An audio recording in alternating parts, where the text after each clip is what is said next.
অবশেষে যেটা সবার আকাঙ্ক্ষিত ছিল সেটাই হলো। আসলে ডক্টর মোহাম্মদ ইউনূস যে কত বড় খেলোয়াড় এবং কত বড় আন্তর্জাতিক ব্যক্তিত্ব, সেটা আমরা বুঝতে পারলাম। কারণ জাস্ট ১ সপ্তাহ হয়নি, জাস্ট মনে হয় ৩ থেকে ৪ দিন হলো ডক্টর মোহাম্মদ ইউনূস কিন্তু আরব আমিরাতে গিয়েছিল।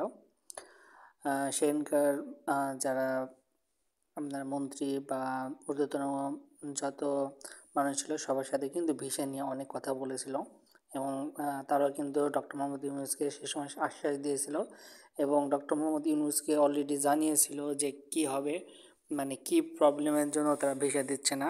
তো অলরেডি কিন্তু আমরা ২ দিন আগে না ১ দিন আগে জানছিলাম যে ডক্টর মোহাম্মদ ইউনূস কিন্তু বলেছে যে আমরা আসলে বাঙালিরা ফ্রড করছে। কারণ আমরা চিকিৎসা মানে ডক্টরের ভিসা নিয়ে গেছি কিন্তু অ্যাকচুয়ালি ডক্টরের কোনো মানে অ্যাকচুয়াল লাইফে সে ডক্টর না।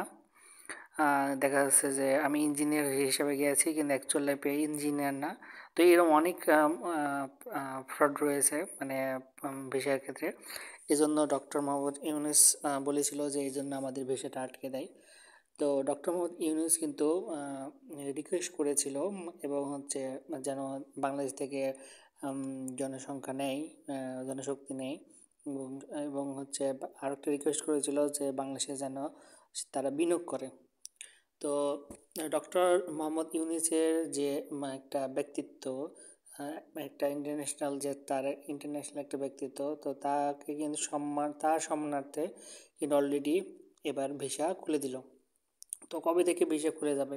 তো আমরা যেটা জানতে পেরেছি সেটা হলো যে আগামী সপ্তাহ থেকে স্বল্প পরিসরে কিছু ভিসা চালু হবে।